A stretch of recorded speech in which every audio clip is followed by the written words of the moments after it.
where it's just over 100 days into the presidency of Rodrigo Duterte. In an exclusive first interview since he was sworn in, we talked to him about his controversial war on drugs and foreign policy, including deteriorating relations with the United States and potentially warming relations with China. The President of the Republic of the Philippines, Rodrigo Duterte, talks to Al Jazeera.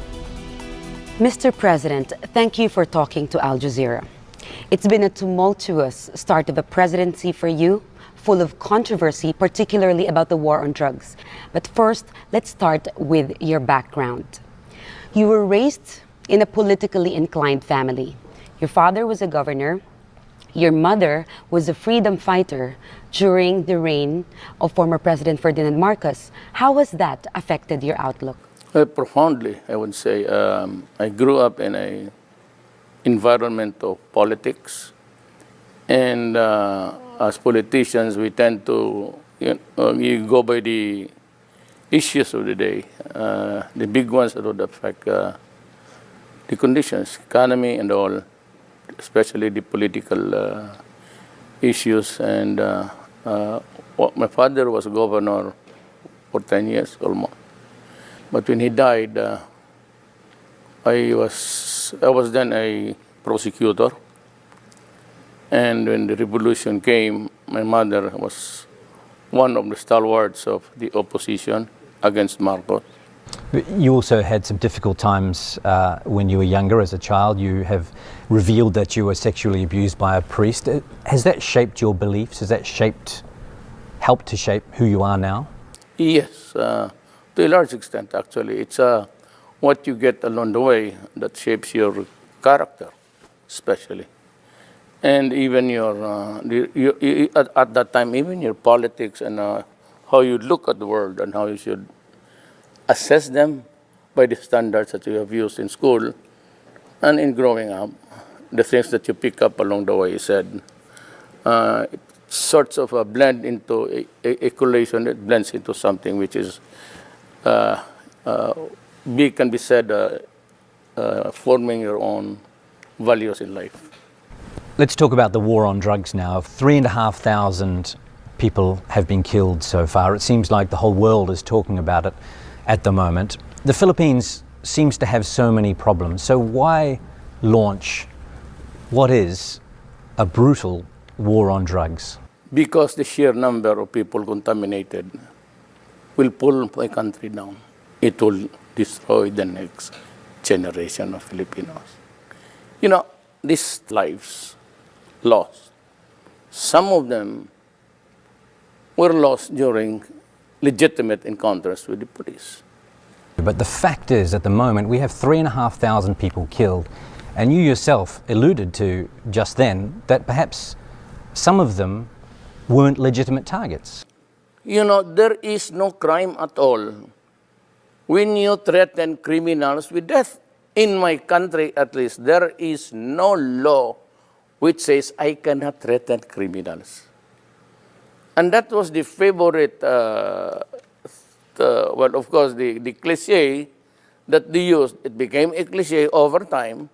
And when I was president, I said, we have 3 million, according to PDEA, 3 million drug addicts, not counting mine, because it's still going on. So I said, if we do not interdict this problem, the next generation will be having a serious problem. And I announced that, again, same. You destroy my country, I'll kill you. And it's a legitimate thing. If you destroy our young children, I will kill you. That is a very correct statement. There is nothing wrong in trying to preserve the interest of the next generation. That 3 million addicts, it's not, they are not a residence of one compact area or contiguous place. They're spread all over the country. And by the sheer number, because if you are a user, you must push. Unless you are the son of a billionaire, or because you have to sustain your addiction by getting another financier for you. And then the next financer will have to get a new victim to finance it. That's how it became. That is how drugs is spread. But it was not until I became president that the widespread and the magnitude of the problem became really a serious issue.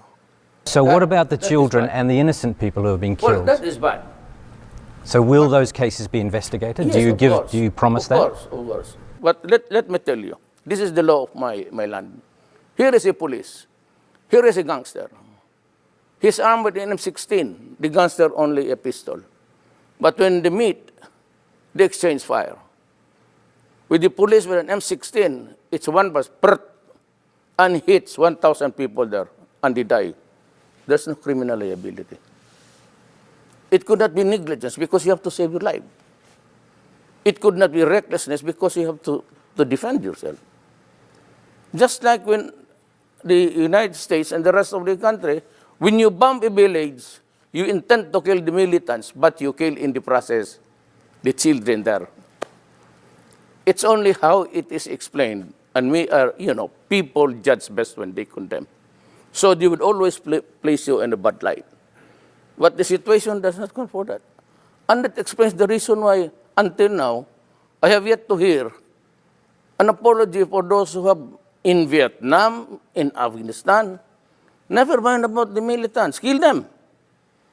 But then, in the process, 2 families, hospital, it is collateral damage.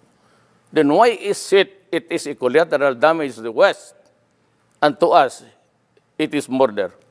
You went to law school. Yes. You worked hard to be part of the legal system. You are a lawyer by profession. Correct. And you were a prosecutor for many years. Yes. Do you still believe in the country's judicial system? Like now, I should believe in the system because I will guarantee this time that the law is break.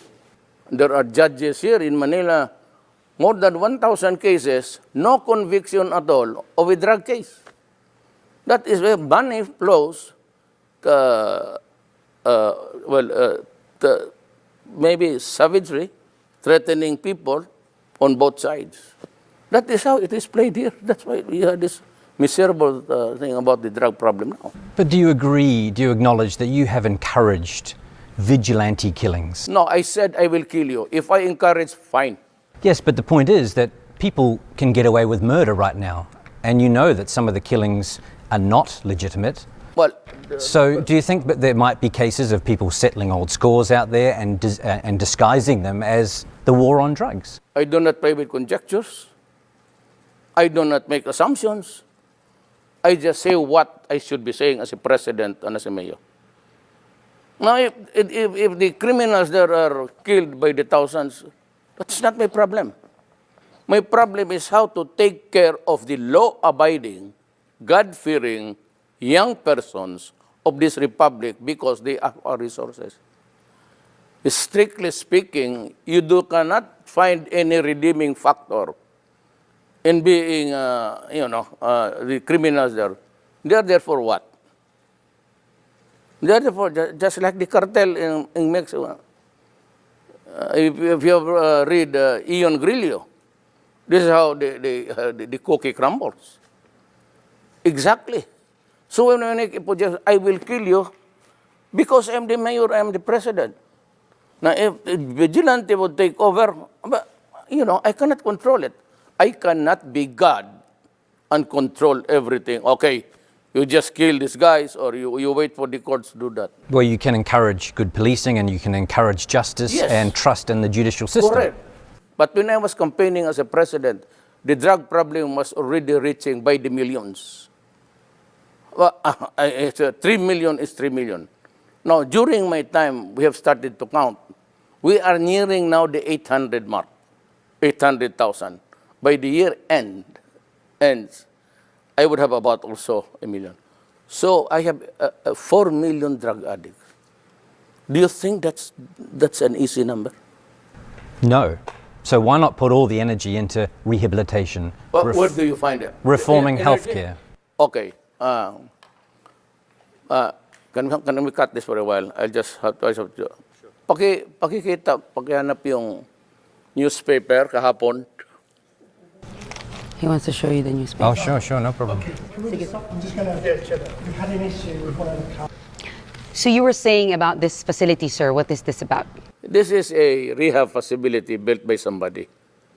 This is what they cried at. You know, Duterte, he should have built rehab houses instead of killing the criminals, the drug lords.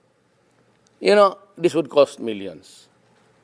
I entered the presidency of the Republic of the Philippines midterm. There is nothing at all left in that budget for this year, which was prepared by my predecessor, which was also prepared the other year to be implemented this year. The implementation does not contain any money. Because nobody, until I became president of this country, nobody realized how widespread, how dimensional it was for us.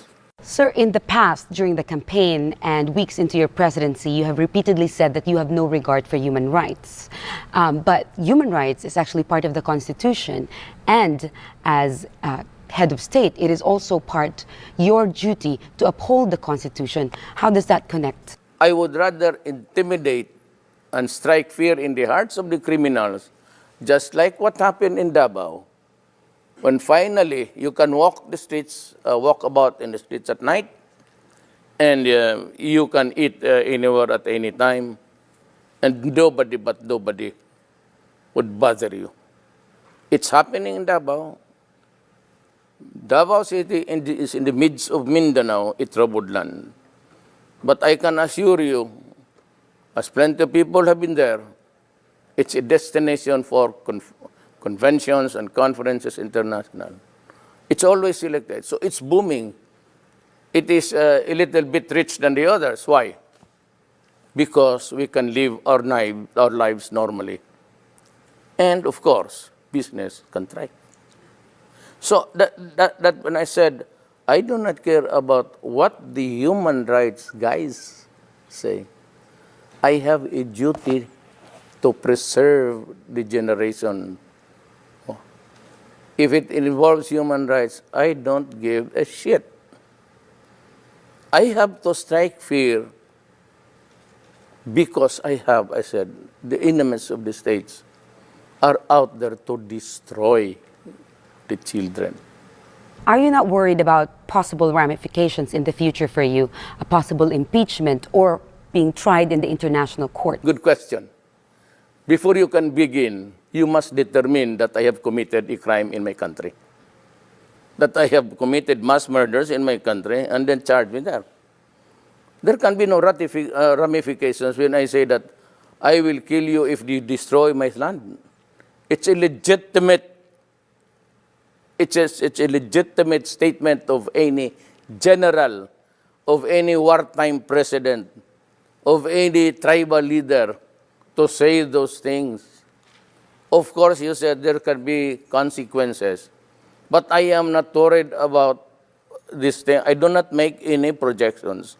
How many vigilante killings? Well, if you compare the 4 million to the 3,000, minus legitimate encounters between the law enforcers and the criminals, give or take even a half of it. So what is it to the lives already lost? I have 4 million addicts to take care of.